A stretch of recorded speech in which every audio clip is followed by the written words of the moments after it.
Chapter 4. Saturday morning. Laughing in delight, Doreen knew it was too early to put on the kettle, so she'd wait a few more minutes to give Nan time to walk over. With her gang, she headed back to the creek, where she watched the water during the early morning hours.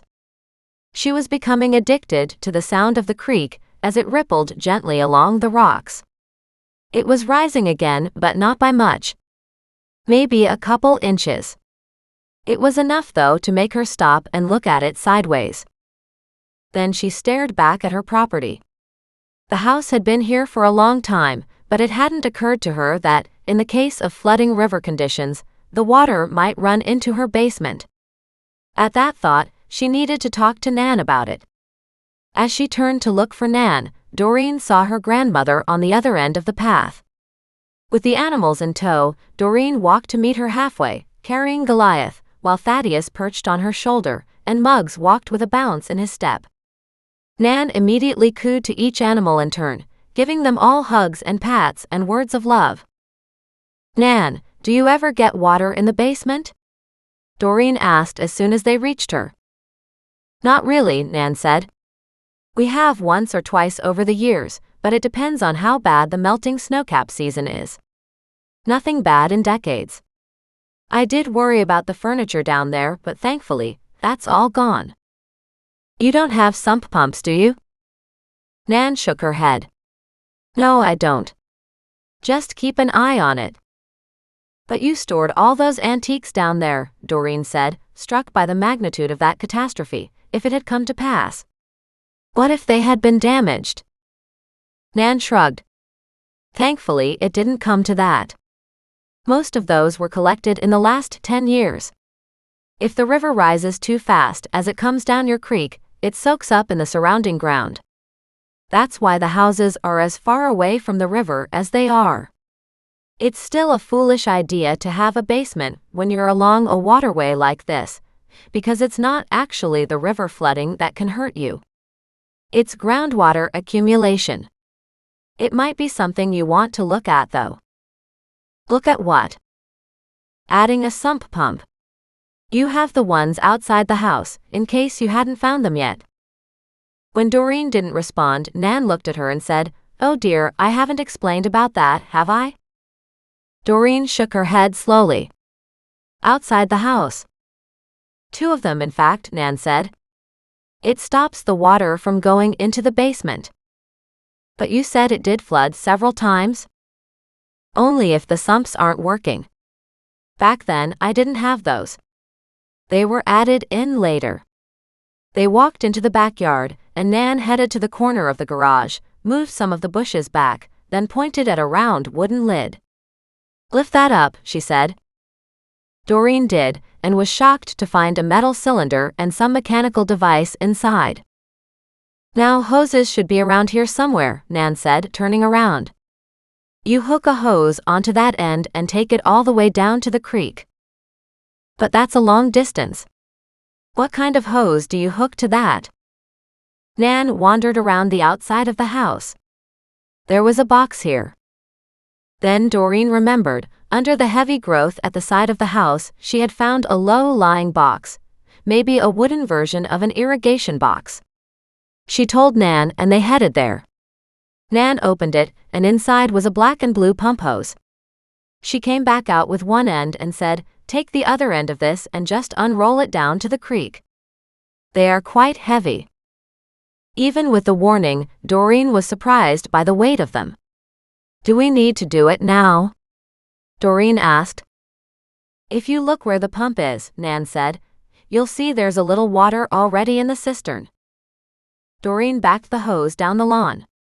When she returned, Nan gave her a shorter hose. "Go connect this one to that one," Nan said. "These simple clamp lock things are on the end." Doreen did that, snapping the locks together. Feeling better about that, she rejoined Nan again, who was ready to show Doreen how to attach the elongated hose to the pump. Nan popped it in the tube in the ground so it was connected to the device inside, and then she said, "Get a hose, dear." Doreen looked down at the sump pump hose, and Nan shook her head with a laugh. "The garden hose."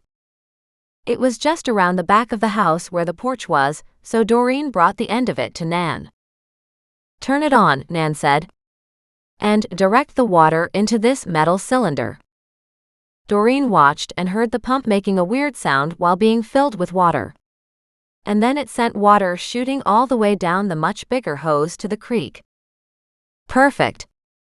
That's how you keep the water out of the basement," Nan said. "For now, just leave this in place. We can tuck the sump pump hose up against the fence. You have another 15 to 20 feet of that hose in the box. If you connect a longer one along the fence, it will drain over the path into the creek." Nan bustled around to the low, flat box and pulled out another set of hoses. "Back over here where the police dug up my garden," Nan said in a mild outrage, "there was another sump pump." Doreen frowned and hurried over to the far corner. "I don't remember seeing one." But sure enough, where the policeman had turned over the garden and had dumped a pile of dirt was another circular wooden piece in the ground. "And I just thought that was garbage," Doreen said. With Nan's help, they scraped all the dirt off the top and lifted that circle. And there, beneath, was another metal ring and a pump. They repeated the process of hooking up the sump pump hose to the pump itself. Then Nan said, "Now you can leave these out, and anytime the water starts to rise, these two pumps will keep the water out of the house. Although, if you landscape back here, you should consider burying permanent pipes in the ground, so you never have to worry about these hoses again." Doreen looked down in the hole and realized the pumps were at least 4 feet deep in the soil. That was probably pretty close to where the basement was. But if they were permanent? She nodded and said, "So as long as we keep these pumps running, no water will go into the house, correct?" "Correct," Nan said with a smile. "It's always an adventure living by the water, dear."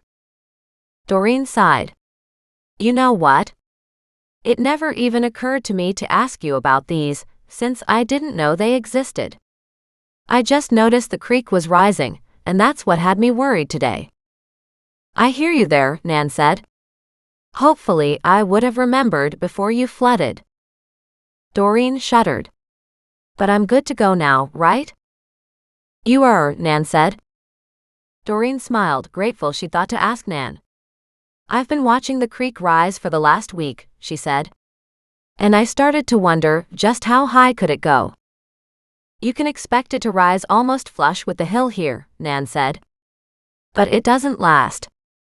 We might even only see it for 6 to 8 hours. Yet something you should take a moment and look at. Every once in a while we get these heavy floods, and then you could have trouble with the pumps." "Right," Doreen said, staring down at the pump nearest her in the corner. "Hopefully not this year." "Hopefully not," Nan said comfortably. Then she looked around. "Did you put on the tea kettle?" Doreen chuckled. "No, but I will. Come on inside, Nan.